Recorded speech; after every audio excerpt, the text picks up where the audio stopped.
সবাইকে আবার food lab by মৌতে স্বাগতম। আশা করি সবাই অনেক ভালো আছেন। আজকে আপনাদের জন্য বেগুনের একটি সাধারণ রেসিপি নিয়ে হাজির হলাম।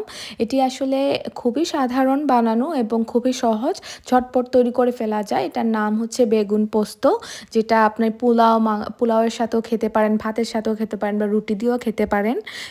খুব একটা লাইট খাবার এবং খেতেও খুব মজা হয়। তো এটা বানানোর জন্য আমি গোল গোল সাইজের বেগুন নিয়েছি এবং বোটা সহ বেগুনটাই আমি কেটে নেব, বোটাটা ফেলবো না। এতে করে ভাজার পর দেখতে সুন্দর লাগবে এবং তরকারিতে দেওয়ার কারণেও দেখতেও সুন্দর লাগবে এবং খেতেও ভালো লাগে। তো আপনারা চাইলে বোটাটা ফেলে দিতে পারেন, যে কোনো সাইজেই কেটে নিতে পারেন, এটা কোনো সমস্যা না। তো আমি চেক করছিলাম আসলে বেগুনের মধ্যে বেগুনটা কি নষ্ট হয়ে গিয়েছিল কিনা, কারণ কালো কালো দেখাচ্ছিল, কিন্তু আসলে এটা ছিল হচ্ছে বেগুনের বীজ। তো আমি এখন যেটা করছি, বেগুনটাকে ভালো মতো ধুয়ে নিয়েছিলাম, তারপরে লবণ এবং হলুদ ভালো মতো মাখিয়ে নিচ্ছি।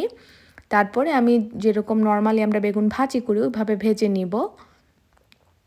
আপনারা সবসময় চেষ্টা করবেন বেগুন যদি কোনো তরকারিতে ব্যবহার করেন বা যে কোনো কিছুতেই যদি বেগুন দিয়ে রান্না করেন, সেক্ষেত্রে বেগুনটাকে আগে ভেজে নেওয়ার চেষ্টা করবেন। বিশেষ করে বেগুন এবং ফুলকপি যদি তরকারি রান্না করার আগে অল্প একটু তেলে কষিয়ে নেন, সেক্ষেত্রে আসলে ফ্লেভারটা অনেক সুন্দর আসে।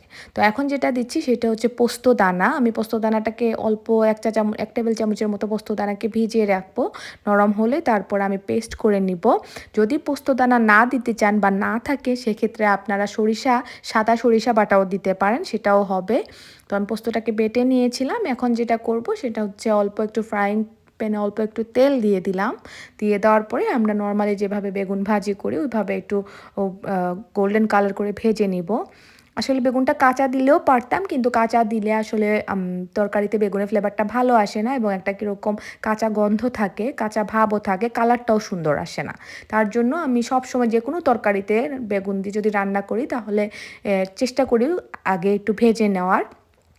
তারপরে আপনারা যদি ফুলকপি অন্যান্য সবজি যদি একটু ভেজে রান্না করেন তাহলে স্বাদটা অন্যরকম আসে। তো এখন যে কড়াইতে আমি বেগুনটা ভেজেছিলাম সেই তেলেই অল্প একটু কালো জিরা এবং একটু বেশি করে পেঁয়াজ কুচি দিয়ে দিচ্ছি। তারপর পেঁয়াজ কুচিটাকে খুব ভালো মতো ভেজে নিচ্ছি। পেঁয়াজ কুচিটা ভেজে নেওয়ার মধ্যেখানে আমি কাঁচামরিচ দিয়ে দিচ্ছি। তারপর অল্প একটু মরিচের গুঁড়া এবং জিরার গুঁড়াও দিয়ে দিব। এখানে কোনো হলুদ ব্যবহার করব না। পরিমাণ মতো লবণ, যেহেতু ভাজার সময় আমি লবণ দিয়েছিলাম, তারপরও আমি অল্প একটু লবণ দিয়ে দিলাম এবং জিরার গুঁড়াও দিয়ে দিলাম। দিয়ে দেওয়ার পরে খুব ভালো মতো পেঁয়াজটাকে ভেজে নিতে হবে। এবং আমি যে পোস্ত বাটা যে নিয়েছিলাম সেটার মধ্যে আমি অল্প একটু পানি মিশিয়ে গুলিয়ে নিয়েছি, কারণ পোস্ত দেওয়ার সাথে সাথে আঠালো ভাব চলে আসে। তার জন্য সব সময় পোস্ত দিয়ে যদি কোনো কিছু রান্না করেন, সেক্ষেত্রে চেষ্টা করবেন পোস্তটাকে পানিতে গুলিয়ে দেওয়ার। এতে করে পোস্তটা দলা পাকাবে না এবং ভালো মতো কষানো যাবে। কারণ পানি যদি না মিশিয়ে দেন তাহলে পোস্তটাকে ভাজা যায় না, আঠালো আঠালো একটা ভাব চলে আসে। তো আমি অল্প একটু পানি মিশিয়ে দিয়েছিলাম। এখন আমি যেটা করছি, অল্প একটু ভেজে নিয়ে আমি ভেজে রাখা বেগুনগুলো দিয়ে দিচ্ছি। এবং বেগুন দেওয়ার পর বেশি নাড়াচাড়া করা যাবে না, এতে করে বেগুনটা গলে যাবে এবং তরকারির সাথে মিশে যাবে। তার জন্য শুধু উল্টে পাল্টে একটু দিতে হবে এবং খুব অল্প আঁচে বসিয়ে রাখতে হবে, যেন মশলাটা ভালো মতো বেগুনের গায়ে গায়ে লেগে যায়।